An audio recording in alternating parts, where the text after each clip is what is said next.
దర్శని కార్యక్రమంలో మీ భవిష్యత్తుకు సంబంధించి ఎలాంటి అవరోధాలు ఆటంకాలు ఎదురవుతున్నా సరే, మీ అభివృద్ధికి ఎలాంటి అడ్డులు తగులుతున్నా సరే, మనకి జాతక పరంగా ఒక్కసారి మన గ్రహ బలం ఏ విధంగా ఉంది అని చూపించుకుంటే కనుక మీకు పరిష్కారం వెంటనే దొరుకుతుంది. సో అలా మీరు తెలుసుకోవాలి అనుకున్న వాళ్ళు సిటీ విజన్ లైవ్ నెంబర్కి అయితే కాల్ చేయండి. కాల్ చేసినప్పుడు విధిగా పాటించాల్సినవి పుట్టిన తేదీ, పుట్టిన సమయం, పుట్టిన ప్లేస్ అనేవి తప్పకుండా ముందే రాసి పెట్టుకోండి. చుట్టుపక్కల ఎలాంటి డిస్టర్బెన్స్ లేకుండా చూసుకోండి.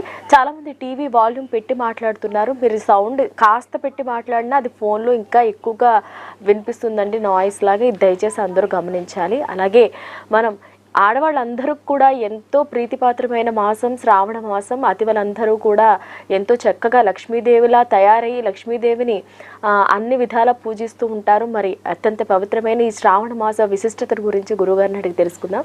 గురువుగారు, శ్రావణ మాస విశిష్టత గురించి తెలియచేయండి గురువుగారు. శ్రావణ మాసం లక్ష్మీదేవికి అత్యంత ప్రీతియుక్తమైన మాసంగా చెప్తాం. శ్రావణే శుక్ల పూర్ణిమ సోమవాసరే. శ్రావణ మాసంలో శుద్ధ పూర్ణిమ అంటే అమ్మవారికి అత్యంత విశేషమైనటువంటి ప్రీతియుక్తమైనది.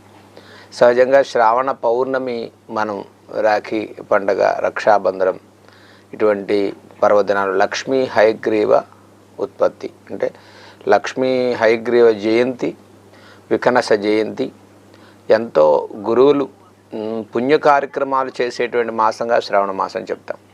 సహజంగా ఉత్తరాయణం నుంచి దక్షిణాయనంలోకి వచ్చినటువంటి మొట్టమొదటి మాసంలో ఏదైతే శ్రావణ మాసం అందరికీ శుభయుక్తమైనటువంటి మాసంగా, మంగళకరమైనటువంటి శుభకార్యాలు చేసుకోవటానికి చాలా అనుకూలంగా ఉండేటువంటి మాసం శ్రావణ మాసం చెప్తాం.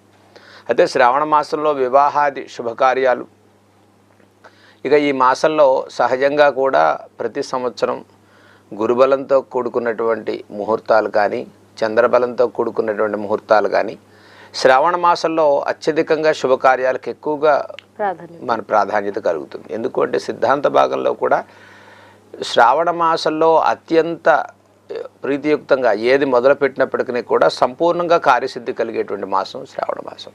అంటే కార్యజయంతో పాటు ఆ కార్యం సఫలీకృతం అవ్వాలనేటువంటి ఒక సంకల్పం, అంటే గృహాలు మొదలుపెట్టిన, గృహారంభం చేసిన, మరి సహజంగా కూడా వివాహాది శుభ కార్యక్రమాలకు కూడా ఈ శ్రావణ మాసం అత్యంత శుభయుక్తంగా చెప్పుకుంటాం. ఓకే గురువు గారు, కాలర్ ఉన్నారు, కాలర్తో మాట్లాడదాం.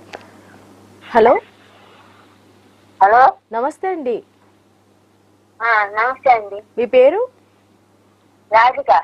రాధిక గారు, ఎవరి గురించి తెలుసుకోవాలనుకుంటున్నారమ్మా? నా గురించేనండి. మీరు పుట్టిన తేదీ సమయం ఉందా అమ్మా? ఉందండి. 30/12 30/12 66. ఓకేనండి. టైం చెప్పండి అమ్మా, మీరు పుట్టిన టైము. 11:21.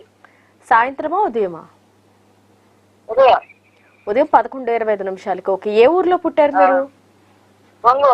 ఒంగోలులో పుట్టారు. ఓకే. ఏ విషయంగా అడగాలనుకుంటున్నారమ్మా గురువు గారిని? మా అన్నదమ్ములు నా మీద కేసు వేశారండి కోర్టులో. ఓకే ఓకే, దాని గురించి మాట్లాడాలనుకుంటున్నారు. మాట్లాడండి అమ్మా, గురువు గారితో మాట్లాడండి, మీ సమస్యను తెలియచేయండి. నమస్కారం. గురుగారండి, నమస్కారం అండి. చెప్పండి అమ్మా, ఏం తెలుసుకోవాలనుకుంటున్నారు? మా అన్నదమ్ములు నా మీద కేసు వేశారండి కోర్టులో. ఓకే. అదేమో అయిపోయింది చివరిలో కూడా. ఓకే. కానీ ఇల్లు ఎప్పుడు అమ్ముడుపోతుంది అని. ఏ విషయం మీద అండి? ఆస్తి సంబంధితంగానా? ఆస్తి ఇల్లు 2 భాగాలు ఇల్లు అయితే మా అమ్మగారు నాకు రాసిచ్చారు. ఓకే. అదేమో అంతా అయిపోయింది, నేనే గెలిచాను. ఓకే. ఇది ఎప్పుడు అమ్ముడుపోతుంది అని.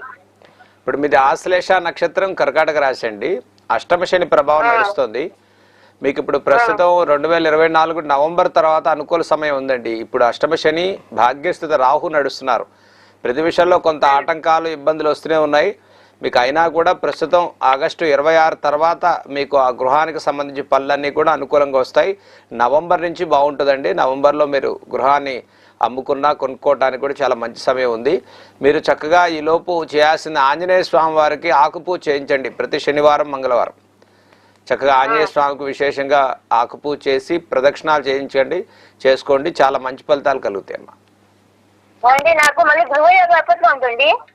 ఇప్పుడు ఈ సంవత్సరం నవంబర్ తర్వాత అనుకూల సమయం కనిపిస్తుందండి.